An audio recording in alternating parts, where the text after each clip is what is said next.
waaw nooree di problème mu Azer lan mooy coow li exactement ak scandale bi ñuy wax biir Azer waaw parce que personne ne comprend en fait annoncé woon na fi benn plainte bu njëkk. waaw boobu lañ doon xaar après mu dem ne dafa porter plainte contre X.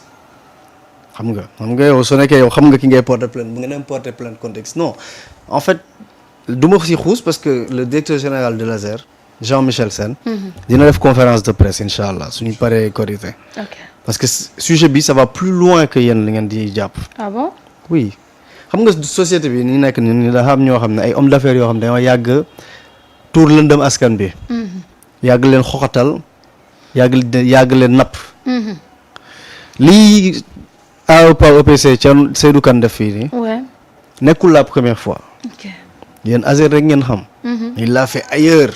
c'est qui Thierno Seydou Kane. non Seydou Kane. moom mooy AOPA EPC. ok moom mooy le prestataire de AOPA moom mooy AOPA au Sénégal plutôt. prestataire de AOPA EPC. du ma dugg ci détails yi parce que on en a assez parlé mais conférence de presse dinañ ci ñëwaat dans le détail. li doyen wax léegi porter plainte Azer en Espagne amul sens. mais démb surtout je l'ai regardé sur Walf à un moment donné dama naroon dem Walf. ndax la pour laajte ko est-ce qu'il a compris. parce que ça fait peur.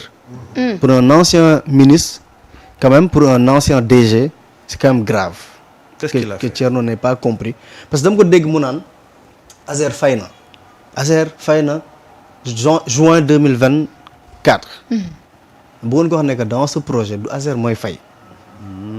du sax le ministère des finances mooy fay. dans ce projet c'est la banque Santander mooy fay. bu nekk Espagne. projet bi c'est une offre spontanée. le ministère des finances dafa ko koy représenter ko tudd la DODP. la direction de l'ordonnancement des dépenses publiques. dans le cas d'espèce moom la ñuy woowee un comptable assignataire. nekkul de moo fay.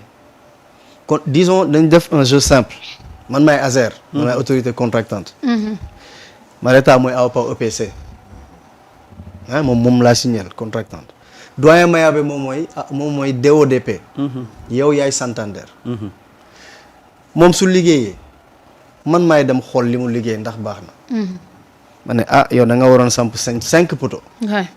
Mareta samp na 5 poteaux. liñ ñi jub na.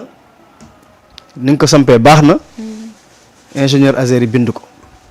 su ko ingénieur Azer yi bindee day des léegi ñu war ko fay.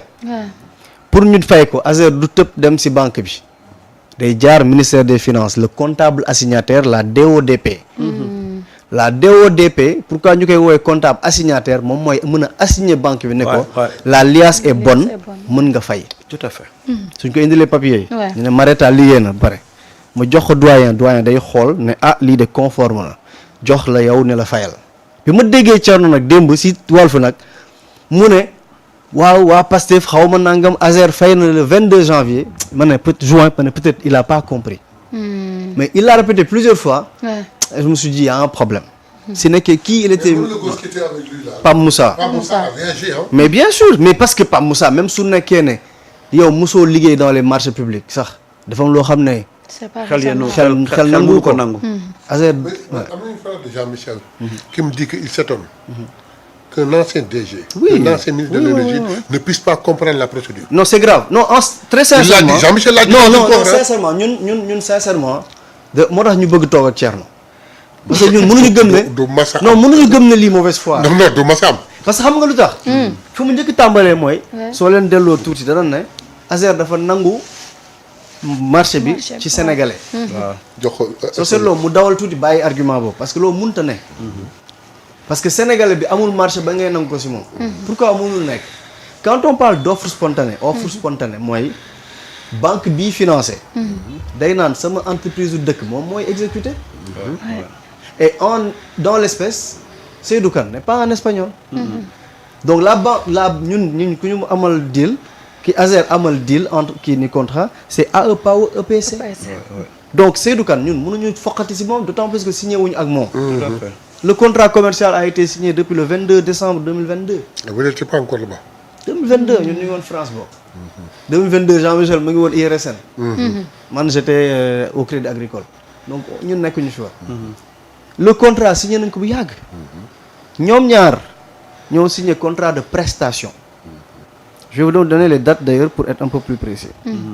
le contrat de prestation comme je l'ai dit tout à l'heure le contrat commercial ñu ngi ko signé le 22 décembre 2022 bu ñu paree ci contrat boobu ñaari entreprise yi dañuy signé prestation pour que kii mën ko fournir ay poteau béton pour mu fournir ko ay poteau béton juste pour que je puisse vous donner les dates ñu ngi signé ñoom ñaar seen contrat contrat marché bi ñu ngi ko signé février 2024 mooy marché Azer ak AOPA OPC kële na le mooy Seydou Kane avec espagnol bi ñoom ñaar ñu ngi signé seen contrat de prestation de service le 21 décembre 2023 ok mu ngi ne mu nekk léegi yaay sama mandataire principal maanaam yow li may exécuter Sénégal yow yaa ma koy exécuter le 21 décembre 2023 ñoom ñaar dañoo am problème lu ko waral mooy fisc d'or waaw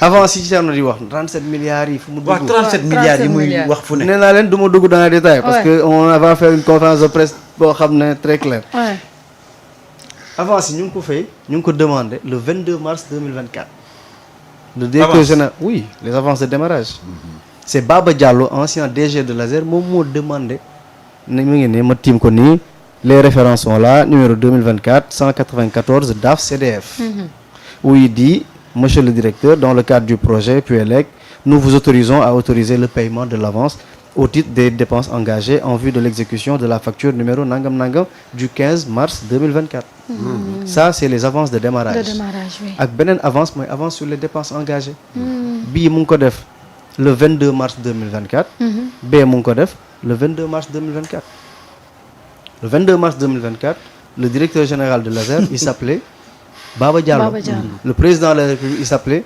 Macky Sall te lii si dernière semaine yi la balaa ñu doon kii le dernier jour donc c'est pour vous dire que ñun li ñu xam si dossier bi dafa bëri torop sax te lii nii montage yi le modus operandi il l'a fait partout au Sénégal partout moo tax conférence de presse man bëgguma si waxagum parce que DG bi moo si war a wax mais non mais c'est extraordinaire ce qui s'est passé dans ce pays c'est-à-dire que on a pris le dernier public des Sénégalais ay nit yoo xam ne dañuy ñëw signer contrat de prestation du ñu nekk ci marché bi du ñu nekk fenn ñu jox leen avance wala ñu jox leen seen wéccit ci avance bi ñu daw ak moom dem Dubaï tëdd fa ñun ASER bi ñu yegsee on a trouvé des projets yoo xam ne j'arrête sur ce dossier là on fera la conférence de presse ASER am na ay dossiers yoo xam ne ay projets yoo xam ne depuis 10 ans ñu ngi ko signé ASER ba tey taaluguñ ci woon benn village ñun ñoo taal les premiers villages 10 ans te xaalis bi dëkkee Sénégal Thierno Alassane Sall ba muy nekk ministre de tutelle ASER ils ont signé un contrat OS Mina de 60 milliards OS Mina devait électrifier 1000 villages suñ jon yàlla tey matul 300 villages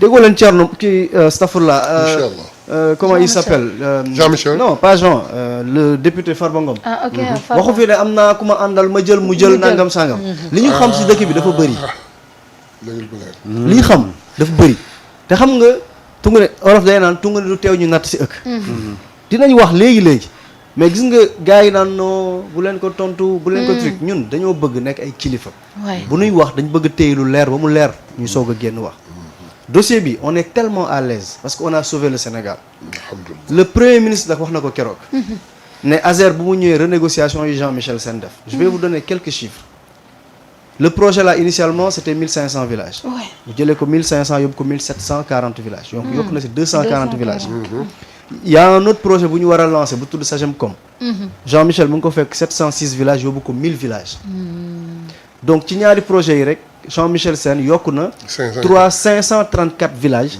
yu nga xam ne 534 villages yoo xam ne supplémentaire sans que état bi débourser 1 franc su état du Sénégal waroon électrifier 534 villages dina débourser 26 milliards donc Jean-Michel en bénéfice direct a fait gagner à l'état du Sénégal 11,6 milliards donc 11 milliards 588 millions et a empêché à l'état de sortir encore 26 milliards pour électrifier 534 villages c'est clair c'est très clair mais nag gis nga projet bi suñ ci waxee li ci xew yëpp ñi ci laale ñëpp ñi si nanguuta noppi parce que ñiy wax waxuñu pour defar waxuñu pour xam yaa ay marionnette lañ naxal xel la naxal xel non ay marionnette lañ. et ça dama ko teaser noonu bàyyi ko.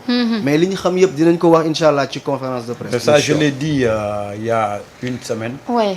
ma ne dafa am ñoo xam ne dañoo àngu li gars yi dox dañu bàyyil ma àngu dossier bi bàyyil ma àngu dossier bi dafa am ñoo xam ne dañu porter dossier bi moyennant quelque chose ñu leen di fay ñuy toog di wax mais doo ci gis kenn ku wax ba wax la génne la preuve wala mu wax la lu leer. mais diffamation bi ci am. oui Cheikh Bara Ndiaye toog. waaw. ni Thierno Alassane Sall. yii muy wax ko gratuitement dafay liggéey ñu koy fay. man nit dama wax loolu ma toog après ma ni pat du ma wax dara mais le lendemain je l'attaque mais déggatoo mu tontu ci ba léegi. ah man je comprends pas un ancien ministre parce que li nooree ni expliqué nii Thierno mënul nekk un ancien ministre mënul nekk foofu ba pare.